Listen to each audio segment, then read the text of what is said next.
Good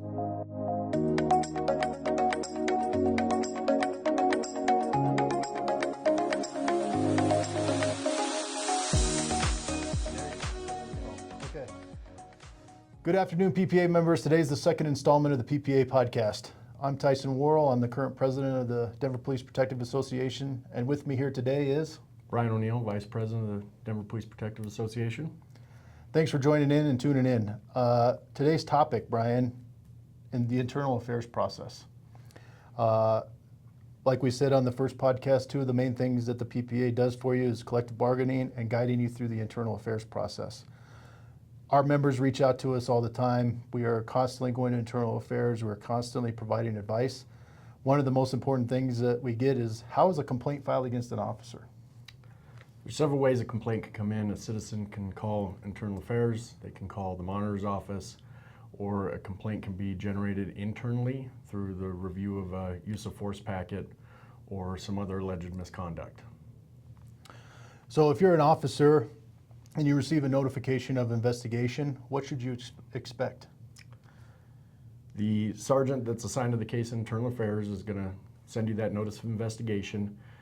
They're going to be scheduling a statement that you'll have to go down, and we'll talk about that in a little bit, but basically they're going to give you a time that you're going to need to go down for a statement. At this point, if you're a PPA member and you want representation on this, we ask as the board that officers reach out to us as soon as possible. There's 7 of us, so we will get somebody down there to assist you through this process, but the more notice you can give us, the better. So why is it important that they give us advance notice? Has it occurred that you've showed up in internal affairs kind of unprepared? Yes, absolutely. It's important for the officers to give us some notice. Gives us a chance to understand what the complaint is going to be about, what the questions are going to be about, make sure that the officer has reviewed any of the documents that they've prepared in relation to that incident. The more the officers are familiar, sometimes these complaints come in 3, 4, 5 months down the road, and an officer may not have a real good recollection of what happened. Now, prior to making a statement, you are allowed to review any documents and body cam prior to making that statement. However, it's important that you're not just going down to internal affairs, looking at it for the first time in 4 months, and then having to speak to it. So having that good knowledge base of what occurred and what we're going to be going in on there about is important. So giving everybody enough time to prepare themselves before giving a statement, I think just benefits the members and also, benefits the rep so they can be informed when they're making decisions down in internal affairs. Correct. So if I'm an officer and I get a notice of complaint and it says law violation, is there anything special that I need to do? Get a hold of a rep right away. If it is a law violation, oftentimes we will refer that to an attorney, and we will have an attorney help you through that process. That's why we have attorneys on staff to help officers not only with critical incidents, but through the complaint process with law violations as well. And so similarly, if you were to respond to internal affairs and you were presented with a Garrett or a Miranda advisement, what should the officer do? If you're presented with a Garrity, you are compelled to make a statement. So basically a Garrity statement says, we as the employer, the Denver Police Department, are compelling you to answer these questions. If you don't answer those questions, the officer is subject to discipline up to and including termination. So basically when you get a Garrity and you're asked questions, you need to answer them. If it comes to Miranda and you don't have a rep or an attorney up there, you can certainly exercise your Fifth Amendment right and wait until you have counsel to advise you further on the matter. But I would say if you end up in internal affairs and they slap down a Miranda, it's a good time to exercise that Fifth Amendment right and get a hold of one of us so we can get a hold of an attorney. So putting the Miranda advisement aside, let's talk about the process. So you received your notice of complaint, you contacted your rep early on in the process, you were able to identify what call or what situation you're going to be questioned on. Can you talk about the actual process once you get to internal affairs? Yeah, so as I stated before, when you go down there, you'll be able to look at any statements that you made or any reports you generated, anything that you completed, as well as watch your body camera footage prior to making your statement. After that, you will either be giving a video interview where you'll go into a room with your rep and the sergeant that's assigned to the case. It will be audio and video recorded. You'll sit down and the sergeant will ask a series of questions related to that incident, or it could be a written statement. On some of the lower level alleged misconduct specifications, it's often a written statement where you will be asked a series of pre-prepared questions by the sergeant related to that incident. So when you show up to internal affairs, you're going to have your rep there, and it's important because the rep is going to say, is this a video statement or is this a written statement? Correct. And one thing that I left out is when you're given that Garrity statement, if you're a witness officer, they're going to tell you you're a witness officer. If you are a subject officer, meaning you are the officer that has allegedly, have some kind of misconduct, did the call, handled the call incorrectly, out of policy, you're going to be a subject officer. And with that, they're going to tell you what specification you're looking at. It could be a rule and regulation violation. It could be something just related to the ops manual that, procedurally we're supposed to do one way. You may have allegedly done it a different way. And so with that subject notification, they're also going to let you know what spec you're looking at. So if you are the subject officer, then you are subject to discipline. Correct. If you are a witness officer, you're providing context for whatever investigation is currently happening. Correct. One of the things that our members ask us all the time, what is the monitor's role in this?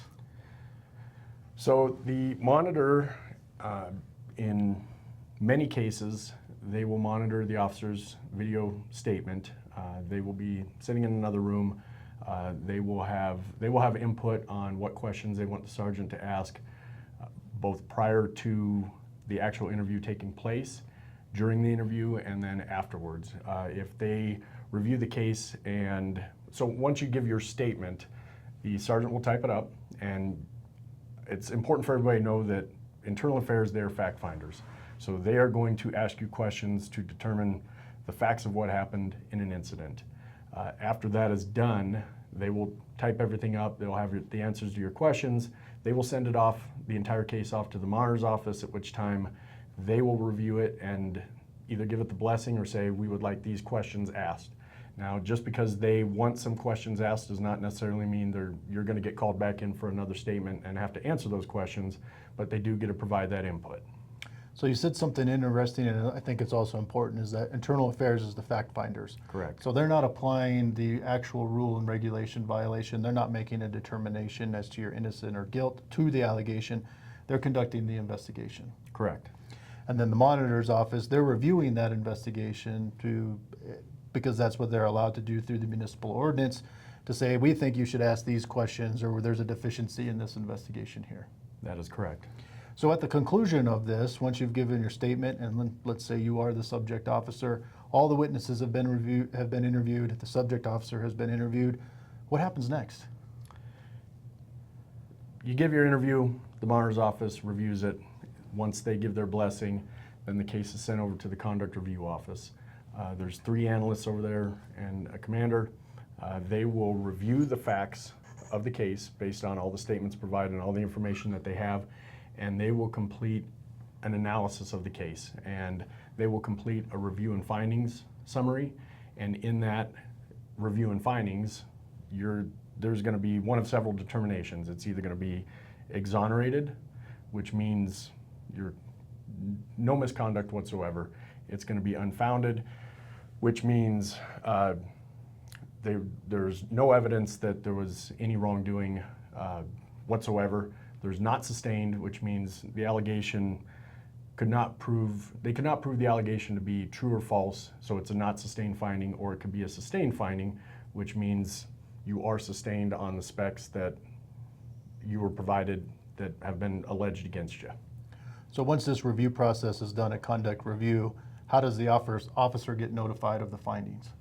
Once conduct review is done with the case, they have a meeting every Tuesday, and when that case is up, they'll sit down and the chiefs participate, and the deputy director of safety will participate, city attorney, somebody from the mayor's office, your chain of command, probably your commander, as well as any chiefs that might be available. They will sit down and they basically have what I call a round table. And the commander of conduct review will present the case, present the findings, and then there'll be a discussion about if it's a sustained finding, what the proposed discipline is. And after they have roundtabled it and come to an agreement on what the discipline is going to be for those sustained specs, then the conduct review office, there's a sergeant in the conduct review office that will make notification to the officer and have them come down to the office, or sometimes travel out to your workplace and present you with a contemplation of discipline letter with the findings and what the proposed discipline is. So once an officer receives a contemplation of discipline letter, what are their options? So once you've been given your contemplation discipline letter, you have 24 hours to make a decision. You can accept the discipline, which means you're signing off on it. You're saying, okay, I'm getting 2 fine days for losing my phone. I accept it, and the case will be pushed through. Your 2 fine days will be taken from your bank, so you'll come in and work. Or you can set it up for a chief's hearing, which means sometime in the near future you'll have time to review the case. You can set it up for a chief's hearing, at which time you present any mitigating evidence. Oftentimes a rep or an attorney goes to these chief's hearings with the officers, and that's your turn to explain why you did what you did, or if you made a mistake, what you've done to rectify that so that you don't make that mistake going forward, and either try and find, or I guess try and point out mitigators and why you believe the discipline should be lowered. So Brian, it seems a little bit unfair that the monitor's office gets a chance to review the case and provide questions and things that they would like to see asked of the officer. Does the officer ever get the opportunity to review the case and do the same? Yes. If you elect to have a chief's hearing, which we often recommend that people do, if that gives them the opportunity to go review the case. You'll set it up with the sergeant in conduct review. There'll be a time for you to come down. You can review the entire case file. Your rep or attorney can go down there and review the case as well. And once that's done, you could review the case and say, man, I agree with the discipline. I made a mistake. Here's my penalty. I accept it. I'm going to cancel my chief's hearing. That happens quite frequently. Or you can go through with the chief's hearing and, based on reviewing all the facts and information in the case, present that in the chief's hearing as to why it should be a lower amount of discipline, or where your head was when you potentially made a mistake during a call or on an incident, and ask for forgiveness, a lower discipline penalty. Is there ever an opportunity for the officer to say, I read the case, I believe that there was a camera that was on the business that was operable that didn't capture this view, or I believe that there was a witness that wasn't interviewed. Is there ever an opportunity for the officer to say, hey, we would like some of this further investigation? Yes, and I'm glad you brought that up. So during this review period, you get served your contemplation and discipline letter. You have 24 hours. You would like to have a chief's hearing. You go down the following week, you review the case, and you have a chief's hearing set for a month after you get your contemplation of discipline letter. If you see deficiencies in the case and say, hey, we have a key witness here that was never interviewed, I believe that this person is very integral to the actual case, and what they saw could be very important in exonerating me, a request can be made. It's called a phase 2. A request can be made through the commander of conduct review, and you provide just a short email saying, we would like this person interviewed, or we would like this camera footage reviewed if possible. We believe it's important to the case because it will show X, Y, and Z that could potentially exonerate the officer involved. So in addition to saying, hey, there was a key piece of evidence or a witness that was not interviewed, we would like that added to the case and taken into consideration for my penalty. There's also times where the discipline process has taken a very long time to conclude, and the officer says, maybe I do need to take some extra training. Maybe I do need to do that. Can you submit that to the conduct review office and say, I was in trouble for these things, and because I was in trouble, I took these extra steps? Yes. That can be done in the chief's hearing. It can be done prior to. We've had officers submit records when it's still in the internal affairs portion of the process to say, hey, it's been a while since I made my statement, but I'd like this added to the case file.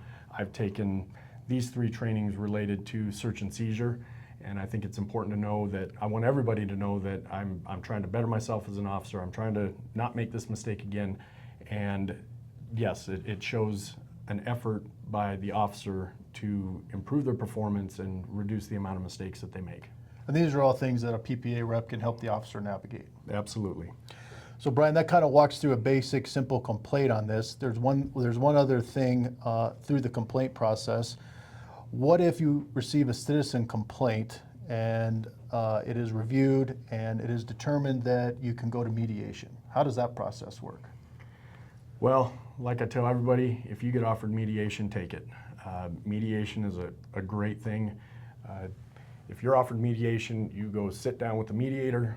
You can do it on duty, off duty, and get paid overtime to go. You will sit down with the person that made the complaint, and you basically hash it out. And it's a great opportunity. You have a conversation, and it's a back and forth. You can, say your piece, they can say their piece. But when mediation is done, then the complaint is done. So if you participate in mediation and the complaint is discourtesy, there is not a sustained finding and not sustained finding. If you attend mediation, then the complaint is closed with a finding of mediation. And so it's not considered a sustained complaint in your jacket. So that would be important, because then if you were to later get another discourtesy complaint, that mediation couldn't be used against you for disciplinary action. Correct. So unlike a written reprimand, where a written reprimand could be used to raise your conduct category up, a mediation can't be further used against you into the future. Correct. So a pretty powerful tool for minor citizen complaints, or internal complaints for that matter, where you can sit down and work something out and not have to worry about that complaint being used against you into the future. Yes. Cool. So we were going to break this out into 2 separate podcasts, because once you have gone through your IRP, you've requested your phase 2. Internal Affairs said, yes, we're going to add this camera video in here, because we went out and we found that, yes, this business did have camera video. You're set for a chief's hearing. What do I need to do to prepare for my chief's hearing? Well, I tell officers all the time, if they were sustained on a complaint, you're going to a chief's hearing, and it's been identified that you've made a mistake, this is a great time, like we said before, great time to explain again what your thought process was, the mistake that you made, what you've done to rectify that, to prevent future mistakes of the same nature of occurring. It's basically your time to give your side of the story and what transpired during that call or during that incident. Your PPA rep will also go with you, or your attorney, and at that time, we won't get into the matrix, but we can talk about where this falls into the matrix and what the discipline levels are, and how we may argue that we don't believe it should be in a conduct category as high as it is, or that the penalty should be mitigated, not aggravated. So the chief's hearing is really a good time for the officer to go in there, and it's not going in there and groveling, and you're not, some officers feel like I don't want to go in there and beg for forgiveness. It's embarrassing. It's not. It's a respectful process, and it gives you the opportunity to go in there and say your piece, because oftentimes, regardless of what the discipline is, officers want the opportunity to say their piece as to why they did what they did or what transpired on that call, and that's their time to do that. And Brian, that's pretty important, because you've been a PPA board member for a while now. Have you ever had discipline reversed or lowered based upon the officers going in and articulating what they had in their mind, why they did the actions that they took during a chief's hearing? Yes.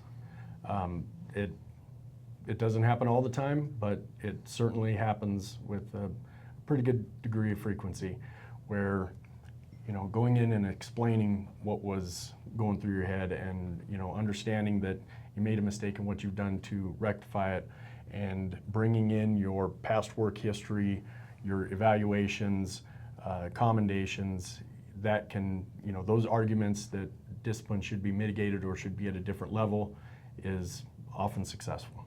So let's talk a little bit about the 30,000-foot view. So you're a young officer, you have a complaint, you go through the IA process, you go through your chief's hearing, you are sustained. What do you need to do to be successful to make sure that sustained complaint doesn't follow you through the rest of your career? Well, lower level misconduct will stay on your jacket for 4 years and can be used to bump up the discipline level in future cases. More egregious misconduct stay on your jacket for 7 years. So truly, if you make a mistake and you're found sustained on some type of misconduct, what you need to do is make sure that you're not making repeated mistakes of the same, type of misconduct. It's, and I'm gonna go off a little bit, like body-worn camera. Make sure you're turning on your camera, because oftentimes, and officers don't know this, but the body-worn camera will exonerate a lot of allegations, and they're really good for that. And unfortunately, if you don't have your camera on or you don't turn it on soon enough, then that's not captured on body-worn, and they can't prove one way or another. So we have a lot of cases where we go up there and the officer had their camera on the entire time, and the allegation was A, B, and C, and it's, you were the devil and you did a whole bunch of bad things on this call. Well, your body cam was running the entire time, and you give your statement and that complaint goes away. What officers also don't know is that the Internal Affairs Bureau, they decline a lot of cases. They do that. Officers don't even know about it. They'll get a complaint of some type of misconduct, and the Internal Affairs Sergeant watch the body cam and say, the officer had it from the time they went on the call to the time they left. This is the allegation that the citizen said happened right in the middle of the call. Well, we have the entire incident on camera. We're going to decline this. They'll send the complainant a decline letter saying, we're not going to investigate this further. Upon initial investigation, the officer was found to not have done any of the things that have been alleged. And officers really don't, there's no notification made when they decline a case. Because they never received a notification of investigation. Correct, because it went straight through the decline process. So a complaint was received in Internal Affairs. Through the initial investigative process, they were able to look at body-worn camera video. They were able to look at the reports that were completed during that time, and they were able to decline it before they even opened an investigation. Correct. So Brian, that brings up another podcast that we will do into the future. Where we'll talk about Senate Bill 217 and what happens when a case is opened and assigned an IC number. However, today, current topics, you kind of touched on it a little bit. BWC. Can you just reiterate what you said about turning your camera on and making sure that you're capturing some of these things? So when the person shows up and makes an elaborate allegation against you, it's pretty easy to decline. That is correct. And we tell officers at every monthly meeting, we tell officers when we go down to internal affairs with them, I tell officers at roll call, turn on your cameras. Turn on your cameras, because without that camera footage, they have to open the investigation and they have to investigate it. If you have that call covered from beginning to end, captured on your BWC, it's so much better. It makes for such a smooth process when there is no misconduct, and the sergeants up in internal affairs can just decline it. Turn on your body cam. Turn it on, let it run, make sure you do a thorough report when you're done, and that's the best way to know that somebody complained on you and you'll never even know about it. So next time, we talked a little bit about the IRP, the chief's hearing process. We'll get into the civil service appeals process, and then we'll talk about preparing for your IA statement, things that you should gather up before you go down, more specifically a deep dive into that. And until next time, I'm Tyson Worrell. I'm Brian O'Neill. Thanks for joining us.